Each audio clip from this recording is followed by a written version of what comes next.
oh my God, man, what the fuck do I do? And it wasn't like someone came around and said, hey man, you can do this. This is all me. So people know, where's this cold man come from? I'm not trying to be cold. It's the reality of my life. It's the reality of a lot of people's lives. And so, yeah, that had to happen for me to be haunted. To be haunted, to pull out, to extract the God in the day. That haunting is something that's still there today, because no matter how much you improve, no matter how much you change who you are, it's not permanent. You'll just wake up and say, oh my God, man, you're David Goggins. You break records. You do this, you do that. People don't know. How are you able to just be so hard? I never turn the fucking thing off, because once it turns off, I go right back to the David Goggins that is. And that's the guy that I'm constantly fighting every day. And it's a choice. Like, I never forget, I was on a podcast one time, and this dude goes, you were blessed with a strong mind. Like, the hell are you talking about? I was blessed with a strong mind. That's something that you have to develop. You develop that over years, decades of suffering and going back into the suffering. That's why a lot of people who graduate Navy SEAL training, I talk about very openly all the time. A lot of guys don't want to go back into that water. Don't want to go back into the hard stuff. Maybe not anything hard in life. Once you get through it, it's like you become a POW. Like, how many POWs want to go back to POW camp? None. When something sucks so bad in life, this is on this that we're talking about now, very few people want to go back. They're happy they graduated. I realized I'm the same way. I don't want to go back. I have to go back.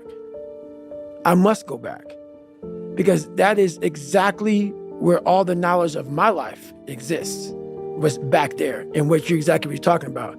Well, I didn't know anything about this, but how I grew a will was constantly doing these things. To now, it's just life. I wake up, while it still sucks, it's just life.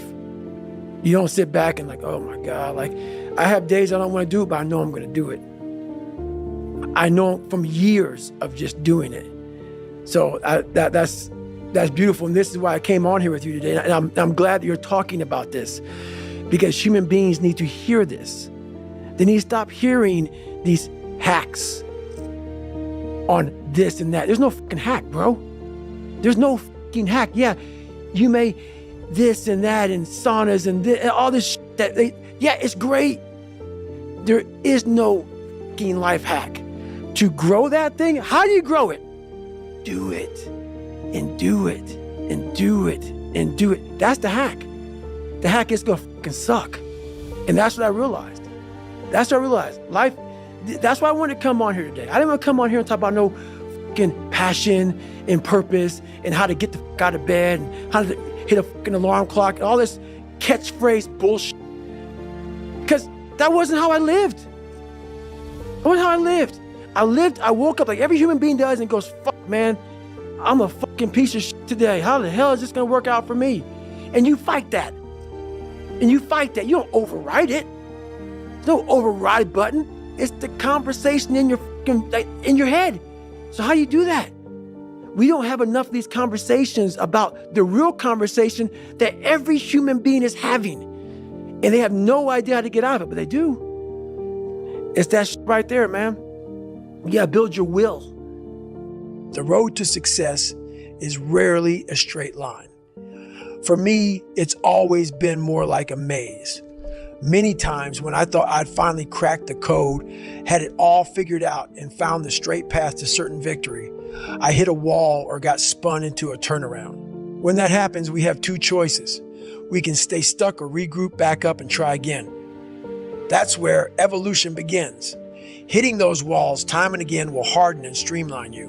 Having to back up and formulate a new plan without any assurances it will ever pan out will tune your say up and develop your problem. Solving skills and your endurance. It will force you to adapt. When that happens hundreds of times over the course of many years, It is physically exhausting and mentally draining, and it becomes damn near impossible to believe in yourself or your future. A lot of people abandon belief at that point. They swirl in the eddies of comfort or regret, perhaps claim their victimhood, and stop looking for their way out of the maze. Others keep believing and find a way out, but hope to never slip into a trap like that ever again. And those skills they'd honed and developed with her, they lose their edge. I am always on the hunt for another twisted pretzel of a maze to get lost in, because that's where I find myself. The smooth road to success is of no use to savages like me. That may sound ideal, but it won't test us. It doesn't demand belief, so it will never make us great. We all build belief in different ways. I clock countless hours in the gym, where I log thousands of reps and run and ride my bike obscene distances to cultivate belief. Despite what you may think, I don't consider myself an ultra athlete because those races are not who I am. They are tools. Each one provides me a stockpile of faith. So when I get stuck in the maze of life like a broke down savage, I still believe I'm capable of achieving my unreasonable goals, such as becoming a smoke jumper at 47 years old, no matter what society or the good doctor says.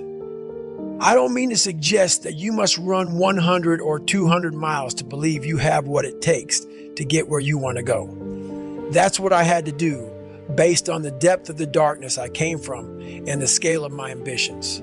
But if you've lost it, you do need to find your way back to belief. Whatever it takes for you to believe that you're better than good enough to achieve your dreams is what you must do. And remember, your greatness is not tied to any outcome. It is found in the valiance of the attempt. So you got to make sure that you constantly are rewriting your book. You have to constantly rewrite your book every day of your life. You know, and these aren't just words I say. This is how I have to live. Like, these are conversations I have with myself. And I say it everywhere I go. The most important conversation one you have with yourself. Yes. You live with it every single day. But most of our conversations are not the right ones. They're not the ones that are going to push us to the place we need to go. They're the ones that are going to keep us sitting in that toxic environment that you've helped create and everybody else helped create, and you just live in it. You live in that muck, and that conversation just plays in your head. That becomes you. So my first conversation when I was absolutely nobody, and that's one thing you have to say. We live in a world now that's so kind. We find the kind way around everything. Like, if you don't look good, I have to find a kind way of saying, I don't like your shirt. Right. That's not the approach. The approach you have to take, at least I took. You take whatever approach you want. The conversation had to be a real, honest conversation in the accountability mirror of, guess what? I was fat. Don't find a kind word to say that, you know what? I've gained some weight. No, you're fat. When I couldn't read, not like, hey, you know, you have a learning disability. No, I cannot read. I have a 4th grade reading level. I'm struggling. And sometimes I call myself stupid. Not in a way to put myself down. So don't take it like, my God, those are so hurtful. Yeah, they're hurtful. It's honest. The conversation has to become an honest conversation of where you're at mentally. Where am I at mentally? I look like shit. I feel like shit. I'm falling behind in school. I'm lazy. My house is a mess. You have to look at what it is and call it what it is. Don't find words to make yourself feel better, because that's what. So we hang around people that make us feel better, that tell us what we want to hear, not what we need to hear. And so we stay away from those people. And we stay away from those people, like our internal dialogue becomes that kind, it's okay. It's not okay. So that's where it starts. It starts with that accountability of, it's not okay anymore. This can no longer be okay. And calling yourself out for exactly what you are and exactly how you need to fix it. That's where it starts.